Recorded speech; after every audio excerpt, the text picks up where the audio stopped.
फरमाते सहाबा ना बात कर रहे थे और बात ये कर रहे थे कि यार लोगों को गुनाहों से कैसे रोका जाए,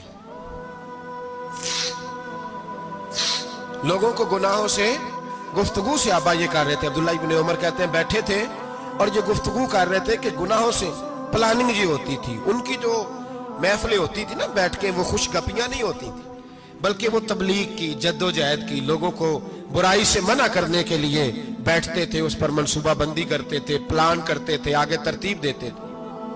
गुफ्तगू हो रही थी तो अब आपस में बात होने लगी कि कौन सा गुनाह ज्यादा बुरा है जिस पर सबसे पहले काम किया जाए। तो दूर एक सहाबी बैठे थे, उनका नाम था अब्दुल्ला इब्ने अमर। एक अब्दुल्ला बिन उमर है और एक अब्दुल्ला इब्ने अमर है।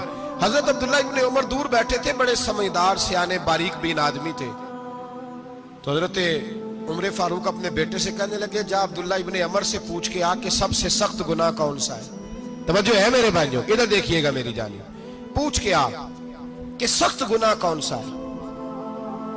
अब्दुल्ला बिन अमर रदी अल्लाह ताला अन्हु की खिदमत में जब अब्दुल्ला इब्ने उमर गए तो जाके कहने लगे कि सहाबा पूछते हैं कि आपने ज्यादा वक्त गुजारा है नबी रहमत सल्लल्लाहु अलैहि वसल्लम के पास, तो बतलाइए बुरा गुनाह कौन सा है, सबसे सख्त गुनाह, ताकि सबसे पहले उस पर पाबंदी लगाई जाए, उस पर मेहनत की जाए। तो हज़रत अब्दुल्ला इब्ने अमर कहने लगे सहाबा को जाके बता दो कि सबसे बुरा गुनाह शराब पीना है, सबसे बुरा गुनाह, और ये उम्मुल खबाइस है, बुराइयों की जड़ है, गुनाहों की मां है, ये बुनियाद है, बाकी गुनाह इसी से शुरू होते हैं। कहते हैं मैंने आके बताया तो हजरत अबू बकर सिद्दीक रदी अल्लाह ताला अन्हु सैयदना फारूक आजम कहने लगे खुद जाते हैं, उनके पास खुद जाते हैं, क्योंकि हमने बात सुननी है, हम खुद जाते हैं और उनसे जाकर के सवाल करते हैं कि अगर आपको इस तफसील का पता है ना तो इसके पीछे भी कोई तफसील होगी जो मेरे नबी पाक ने बयान की होगी सल्लल्लाहु ताला अलैहि वसल्लम, उस तफसील का भी आपको पता होगा जो नबी पाक ने बयान की होगी, इस बात के पीछे जो बैकग्राउंड है, जो पस मंजर है।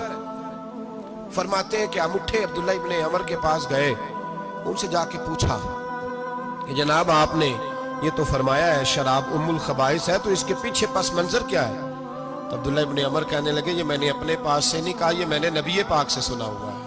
हुजूर सैयद आलम सल्लल्लाहु अलैहि वसल्लम बैठे थे तो हुजूर ने फरमाया शराब ये नशा ये बुराइयों की मां है। और फिर हुजूर ने एक मिसाल बयान फरमाई, नबी रहमत अलैहिस्सलाम ने फरमाया बनी इसराइल का एक वाकया है, एक खूबसूरत जवान था, एक औरत का दिल आ गया उस पर। ये याद रख लें, हम लड़कों को मना करते रहते हैं लेकिन हमें घर की बच्चियों पर भी तवज्जो देनी होगी, हमें उनके खून पर भी निगरानी करनी होगी, हमें वहां भी गौर करना होगा। इसलिए कि अगर कोई बच्ची गुंजाइश ना दे तो मेरा ख्याल है कि लड़का जुर्रत करने की ताकत नहीं रखता, तो वहां भी उनकी अम्मा से कहे कि पाबंदी लगाए, बच्ची किसी का मोबाइल लेकर के कहीं उसको इस्तेमाल तो नहीं कर रही, इस पौधे पर भी तवज्जो दे, दरख्त बनने से पहले इसकी भी निगरानी करें, यह भी बड़ा जरूरी काम है। औरत का दिल आ गया तो नबी पाक अलैहिस्सलातु सलाम फरमाते उसने कोई बहाना लगाया, किसी को कहा कि उस नौजवान को बुला के लाओ, उसको कहो कि हमने कोई गवाही लेनी है तुझसे। वो नौजवान आया, एक कमरे में दाखिल हुआ तो अगले कमरे में ले गए, वहां दाखिल हुआ तो उससे अगले कमरे में ले गई, वो दाखिल हुआ तो इसी तरह 7 मुकफ्फल कमरों में ले गई। मेरे करीम रसूल मेरे महबूब पाक अलैहिस्सलाम फरमाते सहाबा को समझा रहे हैं मीठे लबो लहजे में, फरमाते जब सबसे पिछले कमरे में ले गई तो एक लड़का बंधा हुआ था वहां रस्सियों से, शराब का प्याला पड़ा हुआ था। और बीबी कहने लगी कोई गवाही शवाही नहीं लेनी, तुझे इसलिए बुलाया है कि तेरे ऊपर दिल आ गया है, अब मेरे साथ मुंह काला कर।